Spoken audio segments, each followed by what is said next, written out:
175 చోట్ల క్యాండిడేట్లు పెట్టడానికి చంద్రబాబు నాయుడుకి క్యాండిడేట్లు దొరక్క పవన్ కళ్యాణ్తో జత కలిసినా కూడా ఇంకా కూడా అనౌన్స్ చేయలేని దౌర్భాగ్య స్థితిలో ఉంటూ రాష్ట్రం సంగతి దేవుడెరుగు, కనీసం నా కుప్పాన్నైనా నేను కాపాడుకోకపోతే రాబోయే 2024లో 175కి 175 అని జగన్మోహన్ రెడ్డి గారు ఘంటాపదంగా చెప్తున్నప్పుడు మనం ఓడిపోతే తలెత్తుకోలేమన్న భయంతో ఈరోజు కుప్పానికి వెళ్తున్నారు తప్ప మరొకటి కాదు.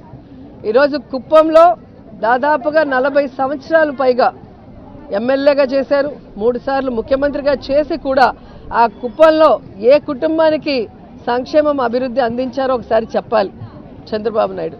ఈరోజు జగన్మోహన్ రెడ్డి గారు ప్రతి కుటుంబానికి కూడా ఈ రాష్ట్రంలో ఉన్న పేద కుటుంబాలకి ఏమి ఇస్తున్నామో సంక్షేమాన్ని అక్కడ ప్రతి కుటుంబంలో ఎలిజిబిలిటీ ఉన్న అందరికీ కూడా పార్టీ చూడకుండా కులం చూడకుండా జగన్మోహన్ రెడ్డి గారు వెల్ఫేర్ స్కీమ్స్ ఇస్తున్నారు, ఆ ప్రాంతంలో అభివృద్ధి చేస్తున్నారు.